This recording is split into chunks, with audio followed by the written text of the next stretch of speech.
الحمد لله الذي كتب الآثار ونسخ الآجال والقلوب عنده مفضية والسر عنده علانية الحلال ما حل والحرام ما حرم الدين ما شرع والأمر ما قضى العبد عبده والخلق خلقه الصلاة والسلام على سيد الرسل والأنبياء سيد الهدى وعلى آله لا سيما الحسين والحسن المجتبى وأصحابه وأتباعه وأشياخه أجمعين أبدا أما بعد فأعوذ بالله من الشيطان الرجيم بسم الله الرحمن الرحيم إن عدة الشهور عند الله 12 شهرا في كتاب الله صدق الله العظيم وصدق رسوله النبي الأمين الكريم ونحن على ذلك لمن الشاهدين والشاكرين والحمد لله رب العالمين. قال الله تعالى في شان عظمة محبوبه إن الله وملائكته يصلون على النبي يا أيها الذين آمنوا صلوا عليه وسلموا تسليما. اللهم صل على سيدنا ومولانا محمد البارك وسلم صلاة وسلاما عليك يا رسول الله صلى الله تعالى عليه وآله وسلم.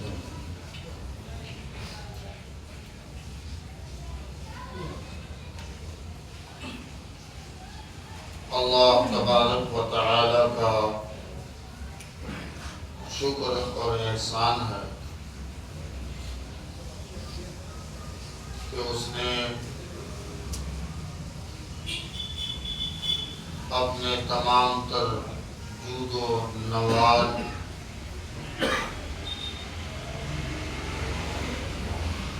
اور اپنی بے شمار نعمتوں سے ہمیں سرفراز فرمایا.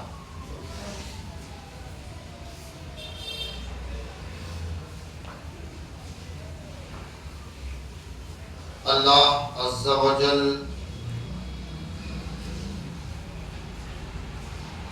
نے انسان کی تخلیق فرمائی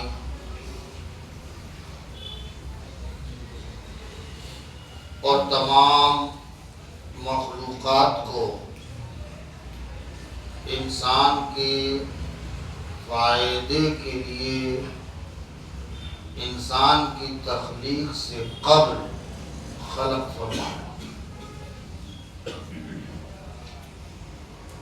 قرآن عظیم نے اس کی ترجمانی فرمائی وَالَّذِي خَلَقَ لَكُم مَّا فِي الْأَرْضِ جَمِيعًا. وہی اللہ ہے، وہی تمہارا خالق و مالک ہے جس نے تمہارے فائدے کے لیے تمام زمین کو پیدا فرمایا اور جو کچھ زمین میں ہے ان تمام کو اللہ نے تمہارے نفع کے لیے پیدا فرمایا.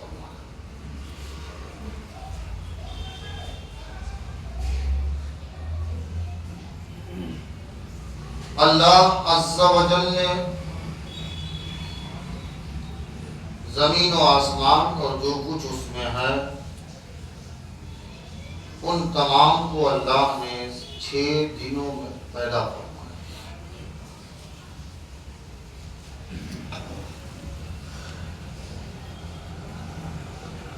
پھر حکم یہ فرمایا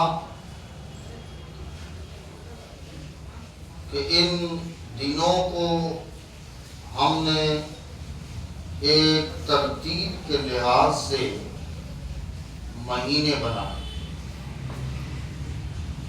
اور مہینے کی گنتی اللہ نے ارشاد فرمایا ان عدت الشہور عند اللہ مہینے کی گنتی، اس کا شمار اللہ کے نزدیک 12 مہینے ہے، اور یہ اللہ کی کتاب میں مرقوم ہے، یعنی اللہ نے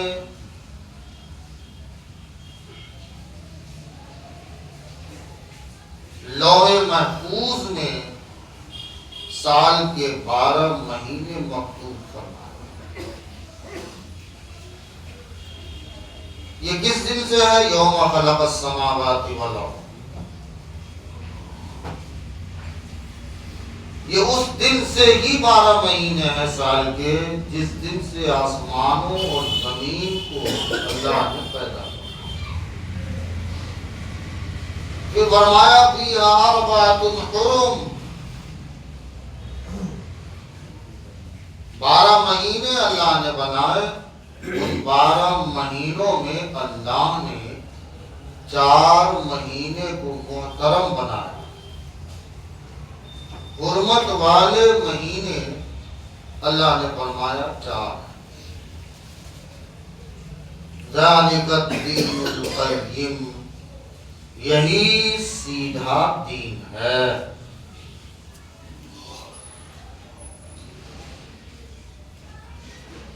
قرآن اجمال ہے،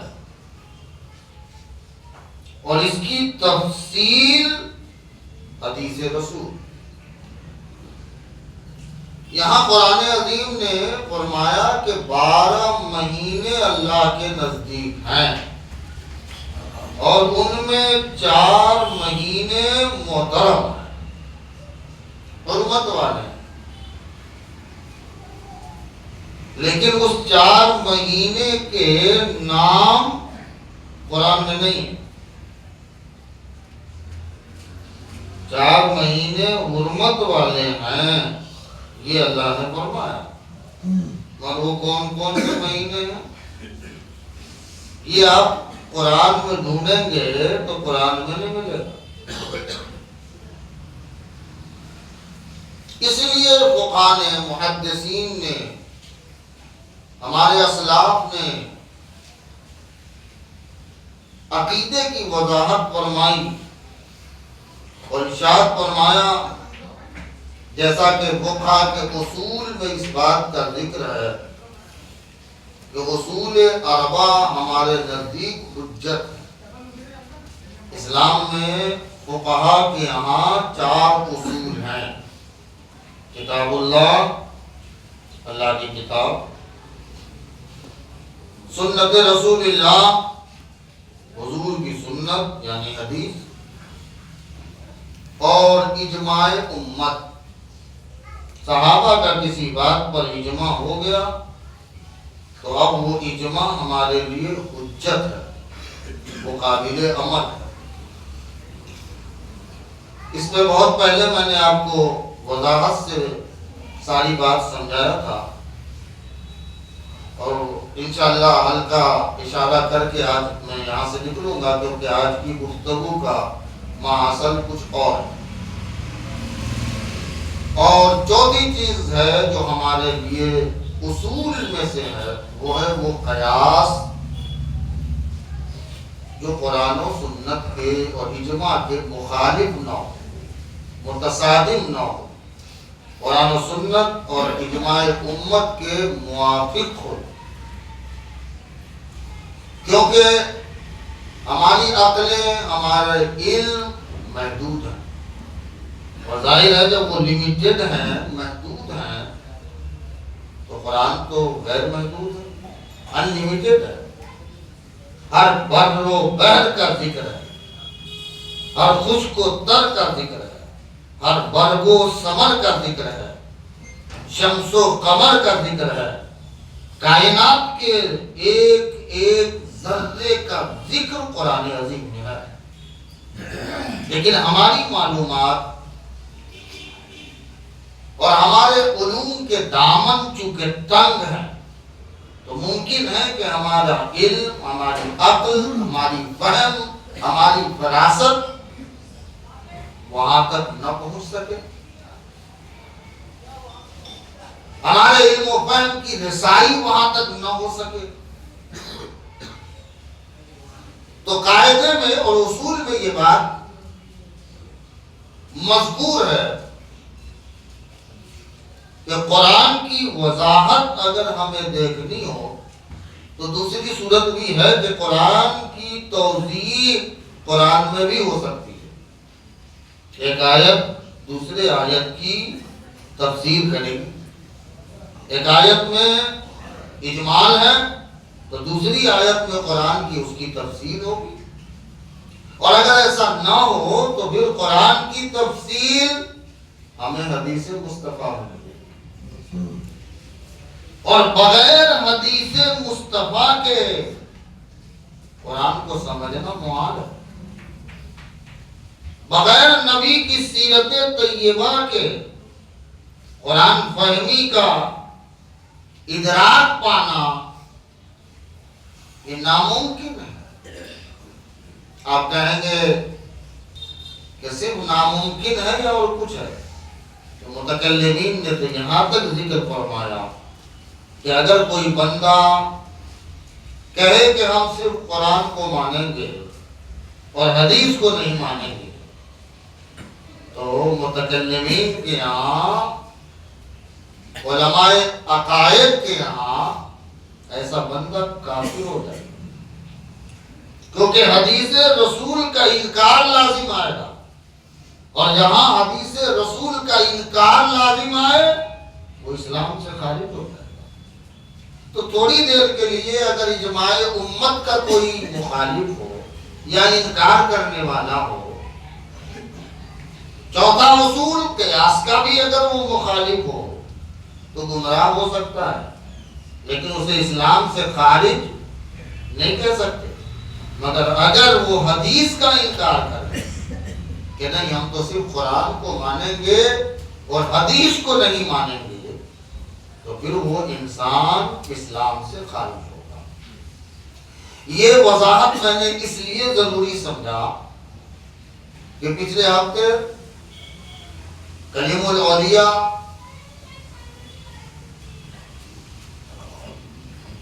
مدد اللہ العلی والنورانی نے آپ کو سنت کے تعلق سے بہت اچھی معلومات آپ کے ذہن تک پہنچایا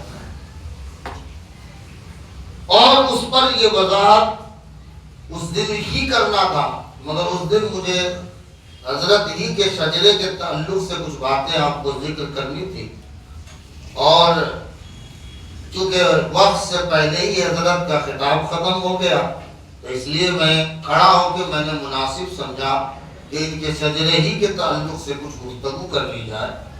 آج اس کی ایک تفصیل آپ کے ذہن میں رکھ دی کہ خیال رہے سیرت اور حدیث کے بغیر ہمارا دین مکمل ہی نہیں. ہمارے دین کی تکمیل کا نام سیرت ہے. جیسا کہ حضرت نے آپ سے فرمایا کہ اگر آپ فرض والی نماز پڑھیں گے تو پھر آپ پریشان ہو جائیں. جیسا آپ نے فرمایا کہ آپ اگر قیام کرتے ہیں تو قیام فرض ہے اور اس میں جو آپ نے سورہ فاتحہ پڑھی. ایسے ہی آپ رکوع کر رہے ہیں، رکوع تو فرض ہے مگر رکوع میں جو آپ گئے اور تکبیر انتقال پڑھی اللہ اکبر، آپ نے تسبیح پڑھی، یہ تو سنت ہے. یہاں ایک بات اور میں آپ کو واضح کر دوں کہ سنت کے بغیر فرض ہی نہیں ہے.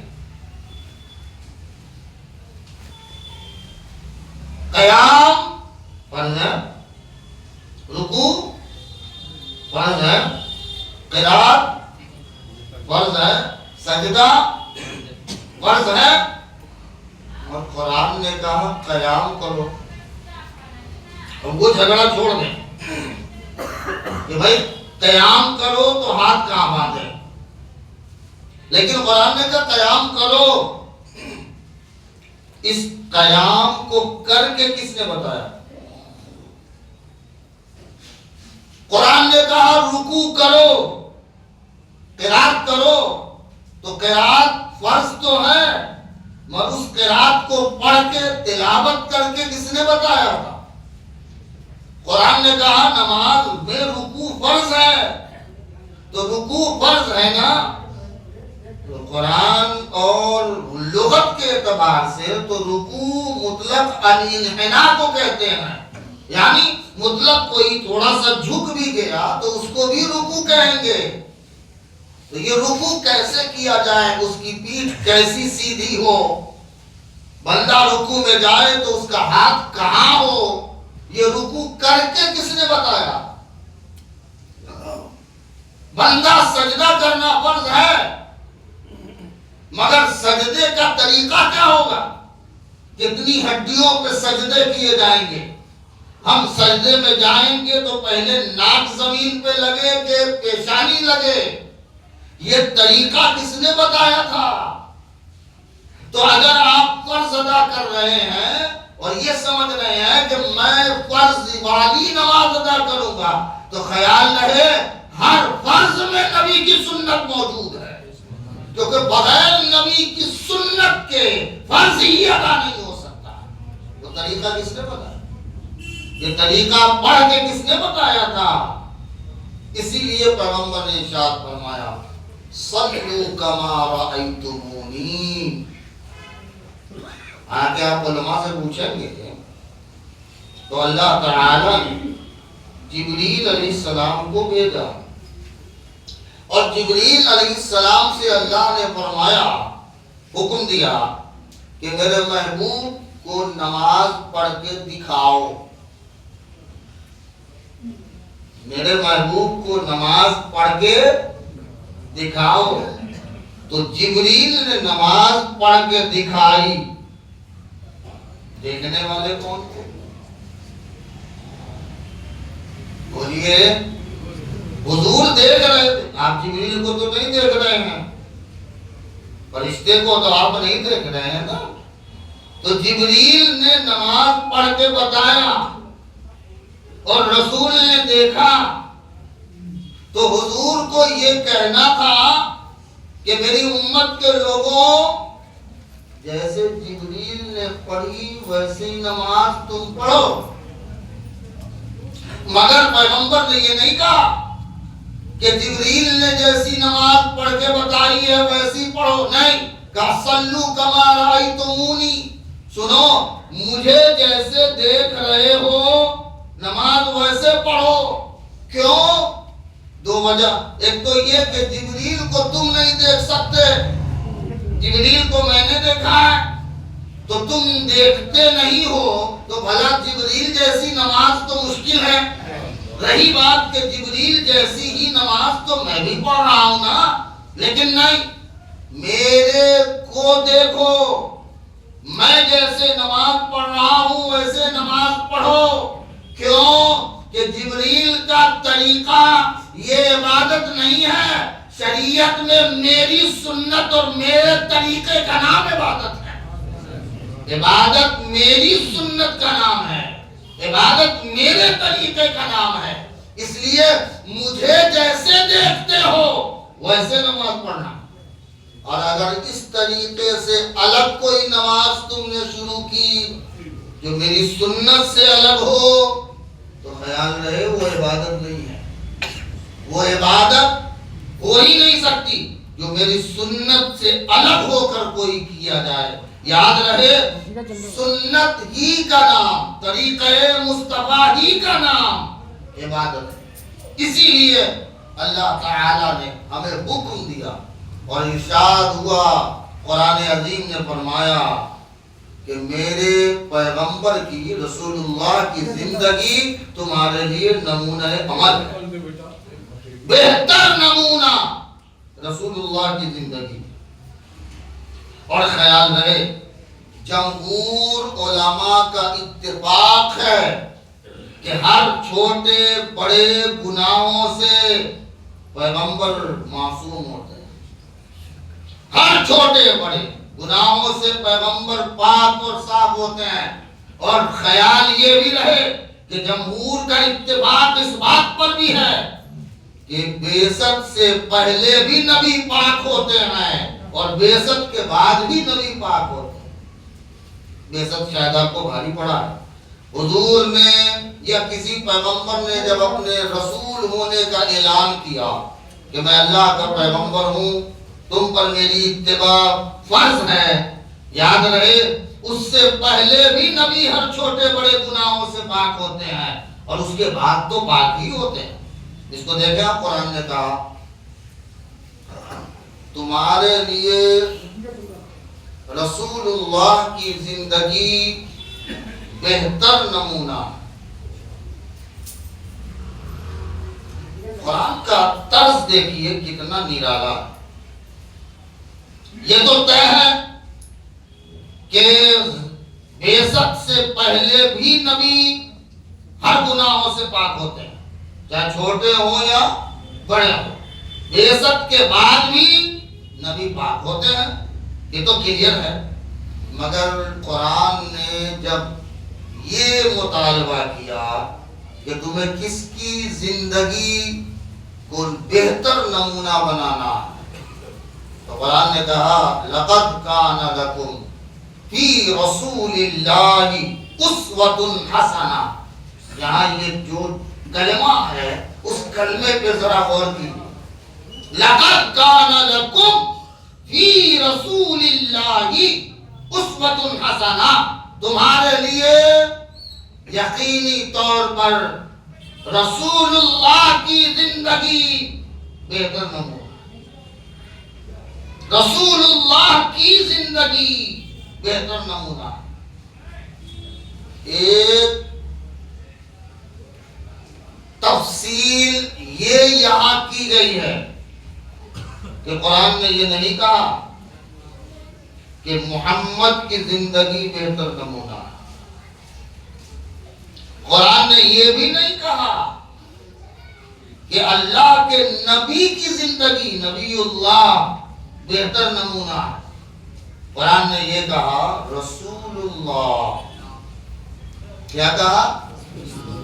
اگر آپ کہیں کہ اللہ کے نبی کی زندگی، تو نبی کی زندگی جو وہ تارے والی آپ نے حدیث سنے ہوں گے، جبریل علیہ السلام سے پوچھا گیا کہ عمر کتنی ہے، بہت مشہور ہے۔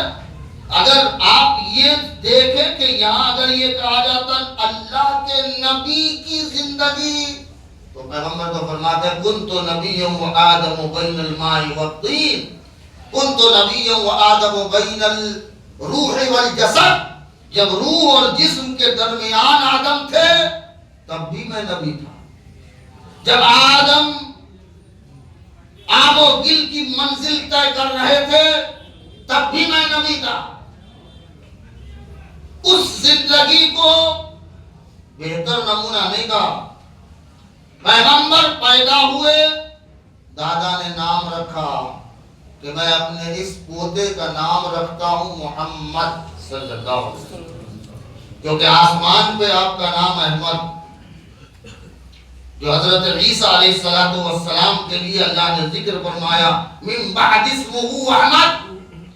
عیسیٰ علیہ السلام نے خوشخبری دی تھی اپنی قوم سے اور پورے عیسائیوں کو یہ بات سمجھایا تھا، سن میرے بعد وہ آخری پیغمبر آنے والے ہیں، یاد رہے کہ اگر وہ زمانہ تم پاؤ تو ان کی اتباع تم پر لازم ہو جائے گی، اور یاد رکھنا وہ جو آنے والے ہیں جو میرے بعد آئیں گے ان کا نام احمد ہے، ان کا نام، کیونکہ آسمان پہ حضور کا نام احمد، اور زمین پر جب تشریف لائے اور شکم مادر سے جب باہر تشریف لائے اور اس خاکدان گیتی کو منور و مجلہ فرمایا تو آپ کا نام پڑا محمد۔ اگر یہ کہا جاتا محمد کی زندگی تمہارے لیے بہتر نمونہ ہے تو پیدائش کے وقت سے بھی زندگی کو آپ بہتر نمونہ سمجھتے، حالانکہ نمونہ تو وہ بھی ہے، نمونہ تو وہ بھی ہے، قبل بعثت بھی رسول کی زندگی نمونہ ہے،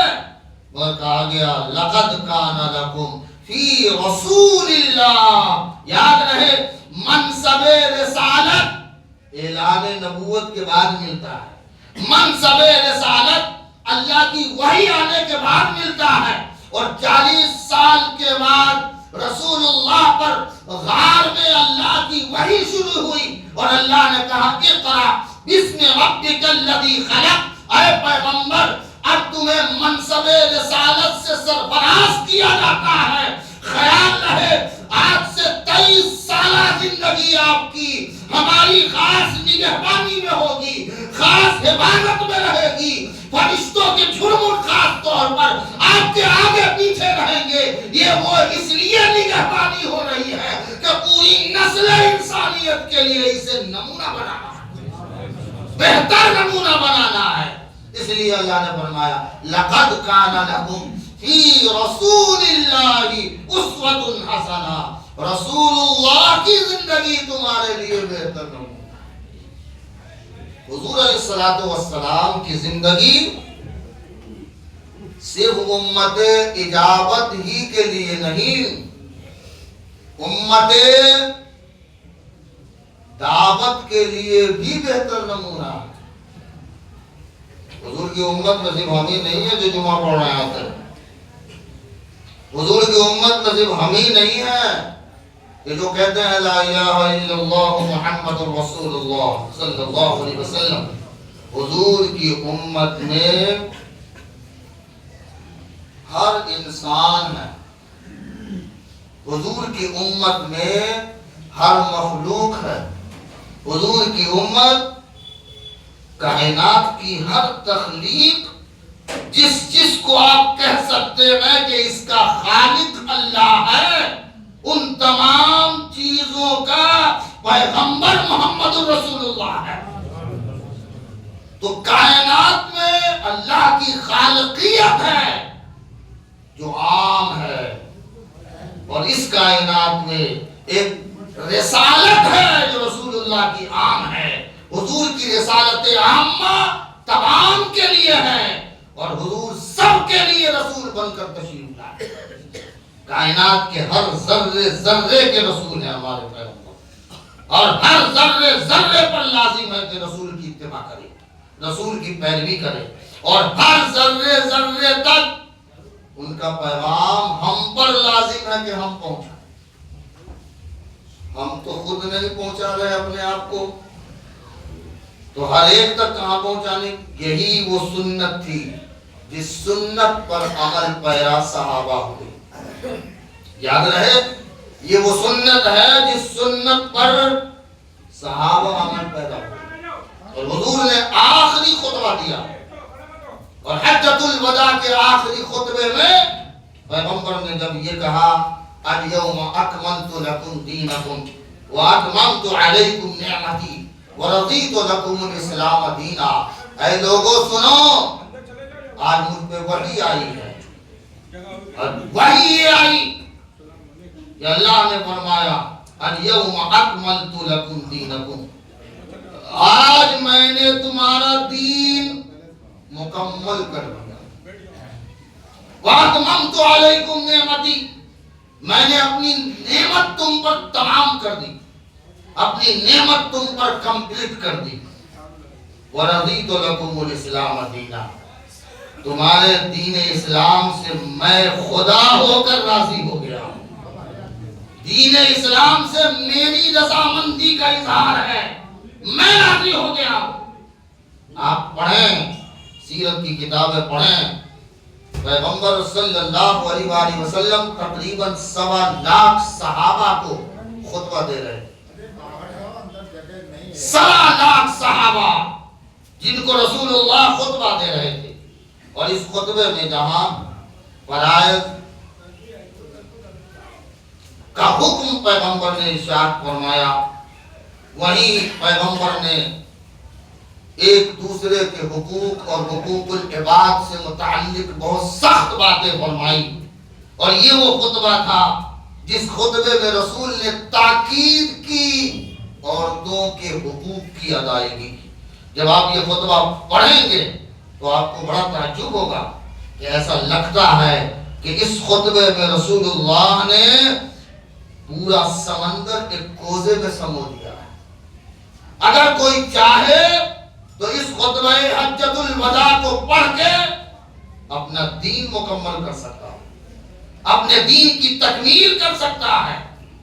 یہاں یہ موضوع ابھی نہیں ہے، میں آپ کو بتانا چاہ رہا ہوں کہ صحابہ اپنی اپنی سواری پر تھے اور رسول اللہ خطبہ دے رہے۔ اب وہ پیغمبر، وہ قائد، وہ لیڈر کتنا عظیم ہوگا ذرا سوچیے۔ آج ہم ایک مسجد کے امام نہ بن گئے، پتہ نہیں اپنے آپ کو کیا سمجھتے ہیں۔ تھوڑا علم آ گیا، پتہ نہیں اپنی انا کی کس بلندی پر پہنچ جاتے ہیں۔ تھوڑے 10 لوگ سلام کرنے لگے تو ہم یہ سمجھتے ہیں کہ اب ہم پھولے نہ سمائیں گے، اور پھر یہ سمجھتے ہیں اچھا اپنا جوتا میں خود اٹھاؤں، اپنی چیز میں خود کروں۔ قربان جاؤ اس عاجزی پر جو مصطفیٰ کونین کے داتا ہے، مصطفیٰ جو سلطان دارین ہے، مصطفیٰ جسے اللہ نے رسالت عامہ دی ہے، وہ پیغمبر جس کی غلامی یہ صحابہ آگے پیچھے کر رہے ہیں، وہ پیغمبر کہ اگر وضو فرمائے تو وضو کا غسالہ لینے کے لیے صحابہ عشاق بن کر ایسے آگے بڑھیں جیسے لڑائی ہو جائے گی، نمک آزما ہو جائیں گے۔ اس پیغمبر کا حال یہ ہے کہ اگر پیغمبر اپنی سواری پر ہے اور پیغمبر کی جوتی یا پیغمبر کا عصا زمین پر گر گیا تو پیغمبر اس انتظار میں نہیں رہتے کہ کوئی میرا غلام صحابی آئے گا اور میرا عاشق آ کے مجھے وہ اٹھا کے زمین سے دے گا۔ سنیے عاجزی مصطفیٰ جان رحمت کی، فروتنی دیکھیے مصطفیٰ جان رحمت کی۔ کونین کے آقا ہیں، شہنشاہ ہیں، مگر اس کے باوجود عاجزی کا یہ عالم ہے کہ جب کوئی چیز سواری پر ہے گر جاتی ہے تو سواری کو نیچے بٹھاتے ہیں، اور اس سے پہلے کہ کوئی آئے خود اسے نیچے اتر کے اٹھا کر اپنی سواری پہ بیٹھ کے کھڑے ہو جاتے ہیں اور کہتے ہیں اے امت کے لوگوں تم کسی مرتبے پہ پہنچ جاؤ، سن لو یہی میرا طریقہ ہے، یہی میری سیرت ہے، یہی میری سنت ہے۔ اس کو تم اپنے دانتوں سے پکڑ کے رکھنا، مضبوط بن جانا، کیوں کہ جو سنت سے میرے اعراض کرے گا وہ ہمارا نہیں ہو سکتا۔ تو ہم نے صرف بادشاہی کا نام سنت سمجھا ہے، ہم نے صرف سلطنت کو اور لیڈرشپ کو سنت سمجھا ہے۔ رسول کی غربت کا عالم کیا تھا، رسول کی عاجزی اور انکساری کا کیا عالم تھا، ہم نے اس سنت کو آج کل چھوڑ دیا ہے اور ہم یہ سمجھتے ہیں کہ ہم سنت کے بڑے پابند ہو گئے ہیں۔ یاد رہے یہ بھی نبی کی سنت ہے۔ تو عرض یہ کر رہا تھا کہ پیغمبر خطبہ دے رہے اور صحابہ اپنی اپنی سواری پر، اور جب پیغمبر کا خطبہ پورا ہوا کہ آج دین مکمل ہو تو صحابہ کو چاہیے تھا، ہمارے یہاں ہم بھی آپ بھی حج میں جاتے ہیں، عمرہ بھی جاتے ہیں، حج اور عمرہ مکمل ہوتا ہے تو حج اور عمرہ مکمل ہونے کے بعد کہاں آتے ہیں؟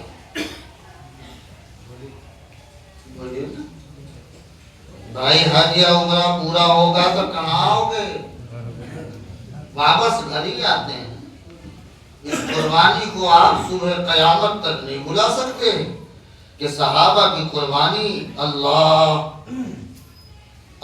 بے نیاز ہے، اور اس نے حضور علیہ السلام سے جو چیزیں انہوں نے سیکھی تھی براہ راست رسول کے سامنے جنہوں نے زانوئے ادب تک کیا تھا، ان کی حقیقت اور ان کی جانثاری تو دیکھیے، قربانی تو دیکھیے کہ حج ہو گیا، پیغمبر نے خطبہ دے دیا، اب ان کو چاہیے تھا کہ وہ اپنے اپنے گھر جاتے، اپنے اپنے بیوی بچوں کے پاس جاتے، اپنے اپنے ملک جاتے، اپنے اپنے علاقے میں جاتے، اپنے اپنے خطے میں جاتے، مگر اس قربانی پہ ہمارے ماں باپ قربان ہو جائیں، ان صحابہ کی روش، ان کی جانثاری پر ساری قربانیاں ہو کہ ان صحابہ نے اپنے ان سواریوں کو ایر لگایا اور جس کا رخ جدھر تھا ادھر گئے، وہاں دین کو عام کیا، وہاں دین کی تبلیغ فرمائی۔ یہی تک نہیں بلکہ حبشہ کے علاقے میں، اب کہاں عرب ہے، جو لوگ عرب رہتے ہیں وہ یہ گڈو بھائی سے پوچھو پتہ چلے گا کہ کہاں عرب ہے اور کہاں آپ کا افریقہ ہے۔ عرب سے انہوں نے اس زمانے میں اونٹ یا گھوڑے کی سواری رہی ہوگی، اس پر جب ایڑ لگایا تو ان کا ایڑ لگانا، وہ سواری کا پہنچنا کہ افریقہ کی صحرا تک پہنچے، اور افریقہ کے صحراؤں میں پہنچ کر جب دین کی تبلیغ کی تو ایک صحابی بڑے عظیم ہیں کہ جب وہ قریب پہنچے افریقہ کے سمندر کے ساحل پر تو اس ساحل پہ کھڑے ہو کے اپنے سواری پر بیٹھے ہوئے ایک نگاہ انہوں نے دوسری کی طرف دوڑائی۔ جہاں سمندر ہو آپ جان سکتے ہیں، آپ کی نظر کی انتہا میں سمندر ہی ہوگا، کچھ نہیں ہوگا۔ کبھی آپ چلے جائیے، یہاں ہمارے گجرات میں بھی ساحلی علاقہ ہے، آپ بمبئی جاتے ہیں، اکثر لوگ گھومنے پھرنے جاتے ہیں، اللہ کی قدرت ہے، دیکھنا چاہیے۔ قرآن نے کہا قل سیروا فی الارض، زمین میں سیر کرو، تمہیں پتہ چلے گا کہ اللہ نے کیا کیا قدرت اور قدرت کے کیا کیا عجائب رکھے ہیں۔ ان عجائب پر غور کرو گے تو تمہیں اس کی خالقیت، اس کی مالکیت کا پتہ چلے گا۔ تو آپ اس صحابی نے ایک نظر دوڑائی، اور نظر دوڑا کے آپ نے ہاتھ اٹھایا اور ہاتھ اٹھا کے کہا مولا، یہ تیرا عاجز بندہ، اگر اسے پتا ہوتا کہ اس سمندر کے پار بھی کوئی آبادی ہے تو ہم تیرے دین کو وہاں تک پہنچا دیتے۔ اس قربانی پر قربان جائیے کہ صحابہ نے کتنا اہم مشن اور کتنی مشکلات کا سامنا کر کے رسول کے مشن کو آگے بڑھایا۔ وہ صحابہ جنہوں نے دنیا کو سمجھایا کہ رسول کا مشن آگے بڑھانا ہی ہمارا مین فریضہ ہے، اور اس کے علاوہ ہمیں کچھ نہیں چاہیے۔ نہ انہیں مال کی ضرورت تھی، نہ دولت کی، نہ جاہ کی، نہ مرتبے کی، نہ عزت کی، انہوں نے سب قربان کیا، اور ساری قربانی صرف دین کے لیے کیا ہے۔ آج ہماری ساری قربانی اپنے منصب کے لیے ہے، اپنے مال کے لیے ہے، اپنی اولاد کے لیے ہے، اپنے عیش و عشرت کے لیے ہے، پھر سمجھتے ہیں کہ اللہ کی مدد آ جائے گی۔ یہ مدد اس طرح نہیں آتی۔ مدد کو بلانے کا طریقہ ہے کہ سب سیکریفائس کرنا ہوتا ہے، بغیر قربانی کے بندے کو کچھ نہیں ملتا۔ یہی وہ وقت تھا کہ رجب المرجب میں پیغمبر نے فرمایا اور تمہارے لیے 4 مہینے اللہ نے محترم بنائے ہیں، تو 3 تو مسلسل ہے، شوال، ذیقعد، ذوالحجہ، اور ایک یہ رجب المرجب ہے، یہ جس مہینے میں ہم ہو رہا۔ پیغمبر نے فرمایا یہ رجب محترم مہینہ ہے، اور صحابہ کہتے ہیں کہ یہ مہینہ وہ تھا کہ رسول اللہ جب روزہ رکھتے تو لگتا کہ روزہ ہی رکھ رہے، اب چھوڑے گئی، اور جب چھوڑ دیتے تو پھر روزہ چھوڑتے تو لگتا کہ اب روزہ رکھیں گے۔ اور ایک صحابی فرماتے ہیں کہ حضور میں روزہ رکھنا چاہتا ہوں، حضور نے فرمایا مہینے میں 1 دن رکھ لیا کرو۔ کتنے دن؟ کہا حضور ہماری طاقت ہے۔ حضور نے فرمایا 2 دن رکھ لیا کرو۔ کہا حضور مجھے اور بھی طاقت ہے۔ تو حضور نے فرمایا کہ مہینے میں بولیے نا 3 دن رکھ لیا کرو۔ اب سنیے ذرا، پھر حضور نے اشارہ، یہ 3 انگلی کو ملا، کتنی انگلی؟ 3 انگلی کو ملا دیا، اور ارشاد فرمایا کہ رجب کا یہ مہینہ محترم ہے، اس میں تم روزہ رکھو۔ پھر ہٹا دیا، یعنی 3 دن روزے رکھو اور 3 دن افطار کرو۔ رجب میں 3 دن روزہ رکھو، پھر 3 دن گیپ رکھو۔